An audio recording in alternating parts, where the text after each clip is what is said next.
have we? I know! Anybody got any guesses? Me! Have you ever wondered what's above us? If we were to burrow back up to the surface, what we might find? We might come up underneath a cow. Or get tangled up in some tree roots. Or bubble up in the middle of a village pond. Or bang our heads on the tarmac of a car park, supermarket car park. Right, here we are. Right, out you get. Thank you all, thank you. Right, what do you see? What do you hear? What do you smell? Let's put the light in. You see all that salt glistening? All those salt pillars there, and there, and there. There's miles and miles of open spaces down here. It's got its own roads, its own buildings. And there's still tons and tons of rock salt that can be hewn out from under here. We don't use it very much these days. You see, we used to put it on the roads in winter, but we don't get the winters like we used to. Do you remember that winter in '63? We do. We had trucks all down the road, we did, honest. Right, light out.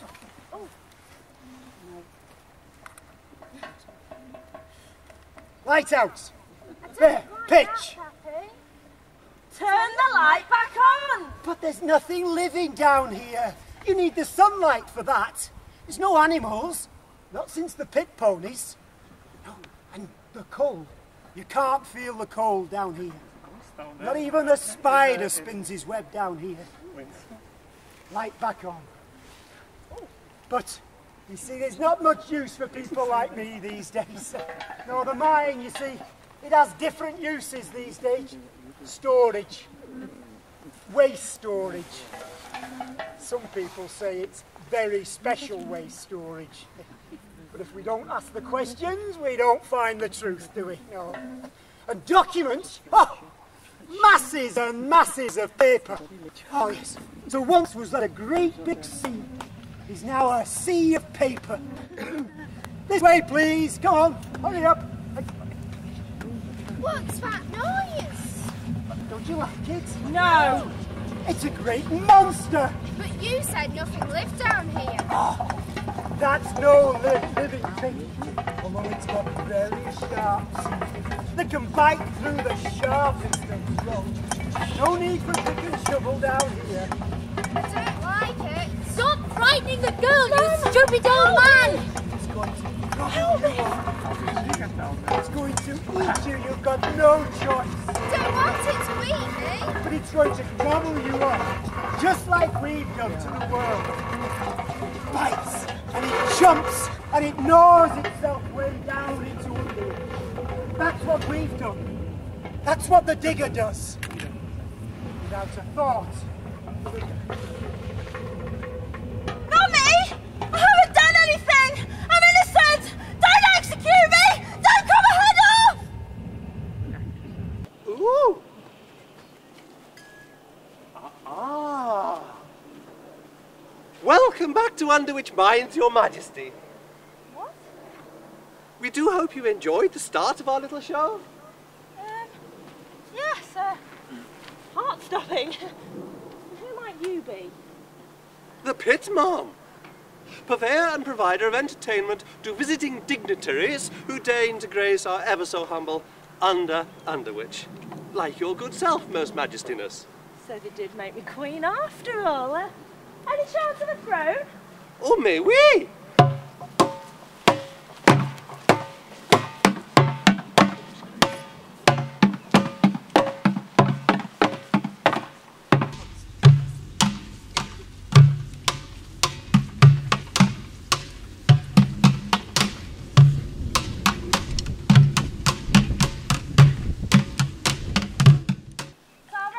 Now this is more like it.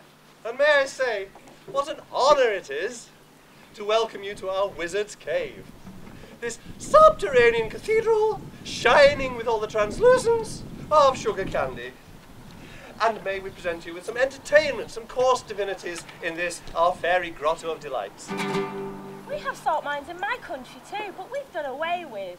Picks and shovels and tubs and rafts, small double boom head drills, circular chain stores, tungsten tips and steel picks for us.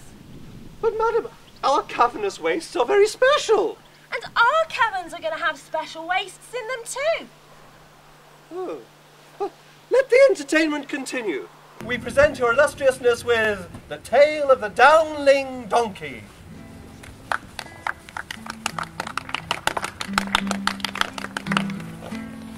I'm here to introduce you to our little puppet show. And though we might look funny, 'tis a story of some woe. Seth Gurnett was a miner. He'd wield a mighty pick. He was the hardest worker that you'd find in all the pit.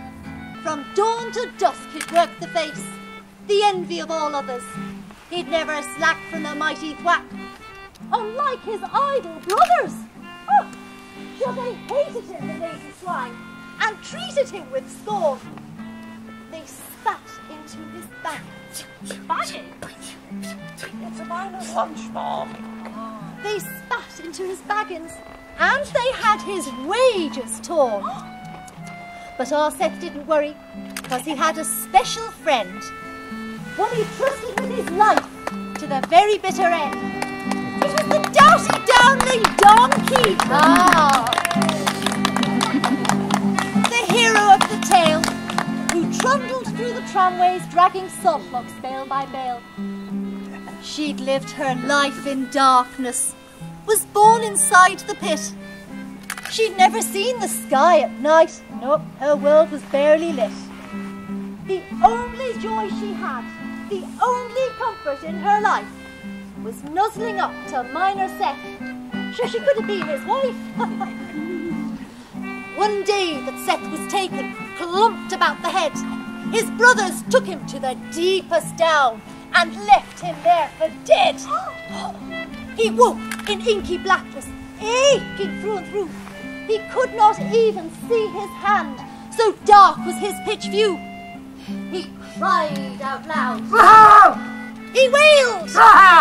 He sobbed. Oh, woe it was to be a miner lost forever in a world neath land and sea. His legs, he knew, was broken. Blood trickled from a gash. And terrors of the darkness, a haunted and washed.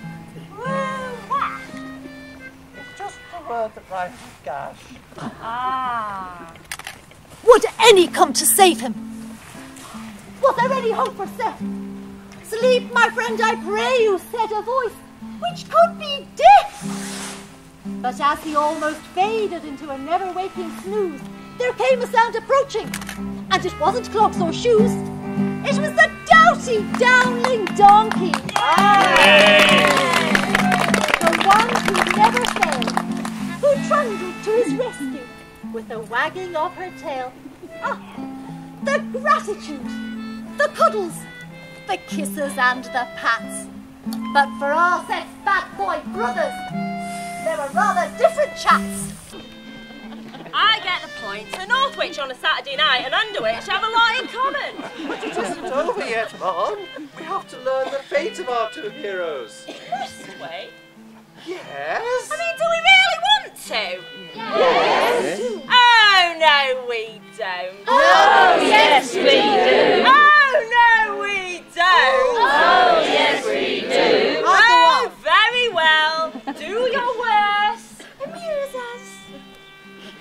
For years they worked, a happy pair, a picking and a trundling, until the day there came the sound of a bubbling and a rumbling. Evacuate the mine, they cried. It's collapsing all around us. No time to lose. Get up, get out. Water's rushing round us. The miners scampered to the shafts like rats in sinking ships. They waded through the tide that reached their armpits. But one was not there with them, for he would not leave his friend. Said Seth, I'm staying with you, donkey, to the very bitter end. But the doughty Downling Donkey couldn't let that be. I will not let him sacrifice his precious life for me. So as the whooshing river gathered pace, beside her stall. She jumped inside the water to be dragged inside its squall. She lived her life in darkness, was born inside the pit. She'd never seen the sky at night, her world was barely lit. The only joy she'd had, the only comfort in her strife, was the man who saw no reason now to sacrifice his life.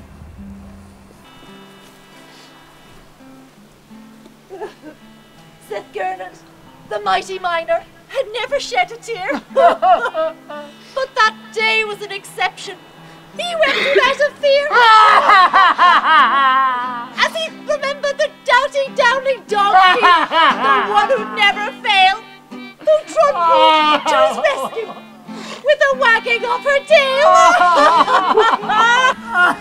Isn't it just so sad? Such sacrifice, it's all too much for me. And sacrifice there will be. Because you're responsible for this, eyeballs. You made the mines collapse by making them tremble. Chief Burger, mind your graces. This is the Shazzabagan of Borough. That is next week's visitor. Then who is this? An escaped convict. Executor! But what about the Underwych dance? The mines, we have prepared a candelabra dance. The whole pit is ready. They'll riot if they can't. Show!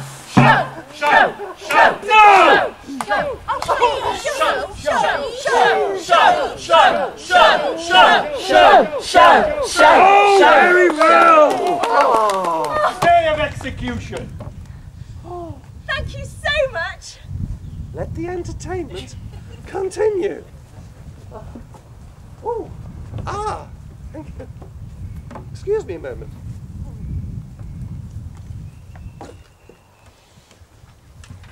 Now, our Underwych miners, our Underwych miners, what have I done? Our Underwych as I was saying, our Underwych miners, very good singers and very good dancers, but now they're going to dance and sing, so they might appreciate a little help. So how about joining in a little chorus with them? Hey, would you like that? It's very simple. It goes, up he goes, and down he goes, and round about and this. And up he goes, and down he goes, and round about and out. That's why the miner's smiling. He never goes without. And it's got a tune as well, which will be helpful, won't it? Which goes like this. And up he goes, and down he goes, and round about and out. That's why the miner's smiling, he never goes without. You've got that, haven't you? No. Oh, well, just do your best. Just whoever you are, we honour your illustriousness with the Tale of 1,000 Lights. Now this is for the miner who works beneath your feet. They send him down below the ground with not a lot to eat. They send him in a bucket no bigger than your thumb. And if they let him down too big, his nose is on his bum. And every day he does it, every day the same. He's in the top, he's down the top, he's up the top again. And up he goes, and down he goes, around about and out.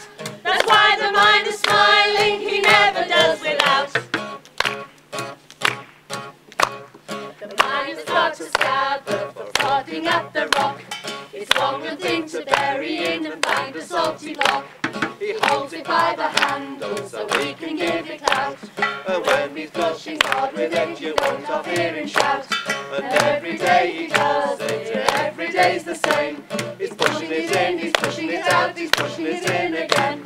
And up he goes, and down he goes, around about and out.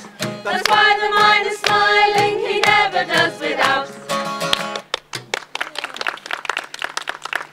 Well, I'm rather pleased you aren't the Shazzabegan of the gutter after a performance like that. Now, shall we perform your last rites? Executioner! But it isn't me that's causing houses to fall or that's drowning your donkey. Well, who is? And even though you have been very, very rude, I am prepared to help you. Your minds need stabilising, and I have a mind stabilisation programme that just might help. Although, I think we could be a little bit late. Well, I suppose you're going to tell me that this has nothing to do with you either. I can explain that. Not with your head off, you can't. Time for a sharp exit of my own, I think. After her!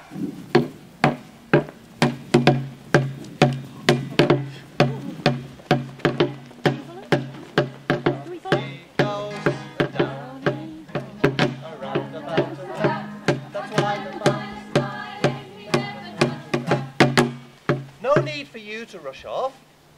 May I suggest a refreshment at the Underwych Arms?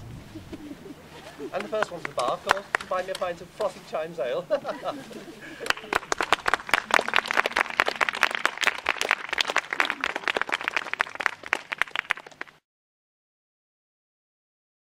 I'm the man, the very fat man that waters the workers' beer.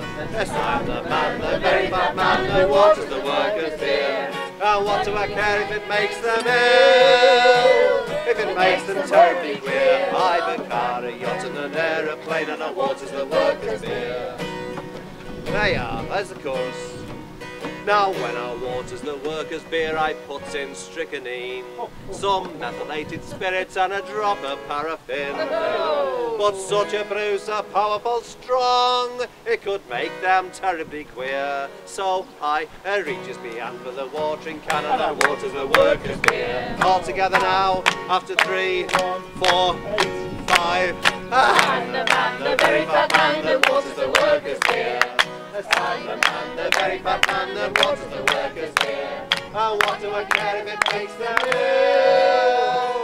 If it makes them terribly queer. I make car, a yacht and an aeroplane, and I waters the workers' beer. Now, a drop of beer is good for a man when he's thirsty, tired and hot.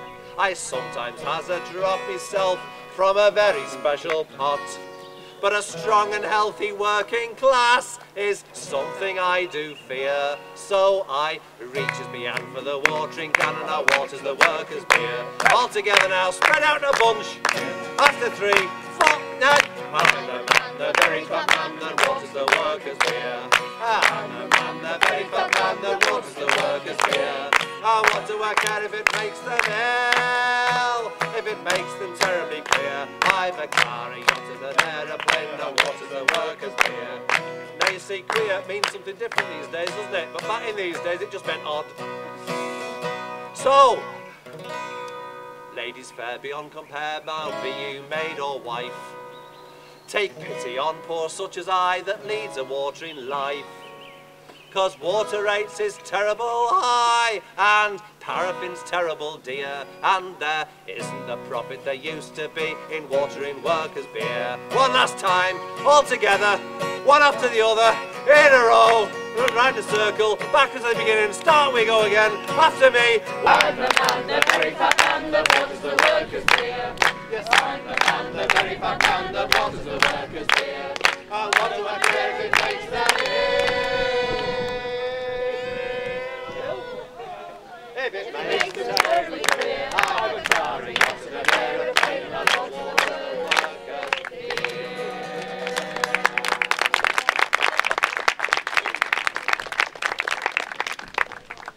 Now we don't like the man that waters the workers' beer. No. Here's a song about a few people that we're not too fond of either.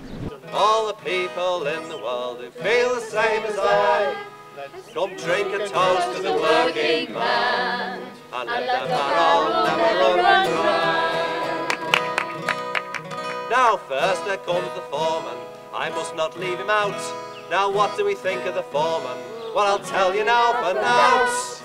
He tells us how to do the job while idly there he stands. You'll never see that lazy sod with a shovel or pick in his hands. So, to all the people of the world who feel the same as I, let's drink a toast to the working man and let the barrel never run dry. Now next there comes the boss man, I must not leave him out. And what do we think of the boss man? Well, I'll tell you now for now. He pays us all a penny and he pays himself £1. He works in a nice clean office, never ventures underground. So, to all the people of the world that feel the same as I, let's drink a toast to the working man and let the barrel never run dry. And next there comes the landlord, I must not leave him out. What do we think of the landlord? Well, I'll tell you now for now. He knocks on the door each Friday, he nearly breaks it down. He'll never give us credit, but he'll take our last £half-crown. So, to all the people of the world who feel the same as I, let's drink a toast to the working man and let the barrel never run dry. Next there comes me wife, boys, I must not leave her out. What do we think of the wife, lads? Aye, well, I'll tell you now for notes. She serves me tatties and gristle and says it costs a dear. She'd leave this working man without a penny for his beer. So, to all the people of the world who feel the same as I, let's drink a toast to the working man and let the barrel never run dry.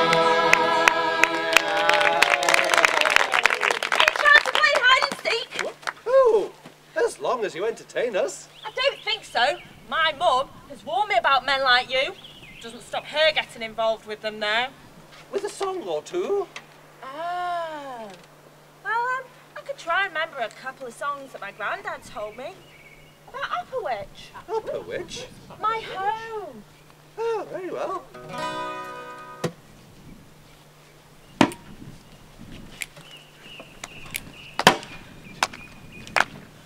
When you rush around Northwich on your daily grind and the woes of the world are ingrained on your mind, take a moment or two, shake off all your worry, stop, look around you, don't be in a hurry. Don't be in a hurry, don't be in a hurry. There is more to the pavement beneath your feet. There are cavernous voids lurking under the street. There's buildings on jacks and bridges that float and mysterious features of historical note.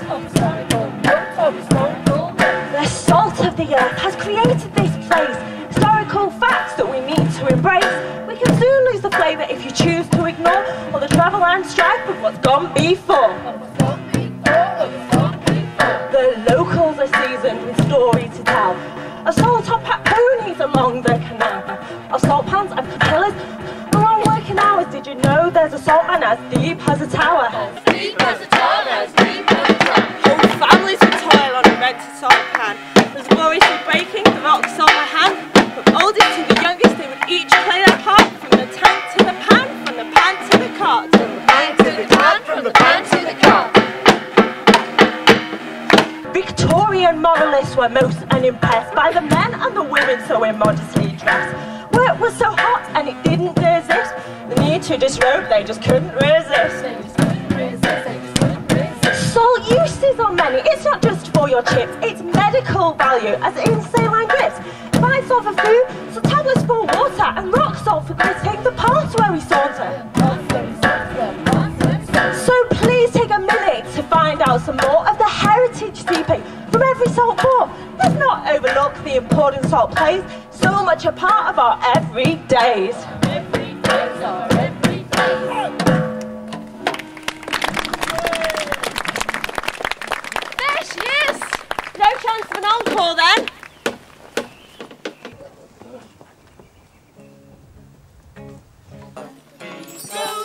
And down he goes, around, about and out.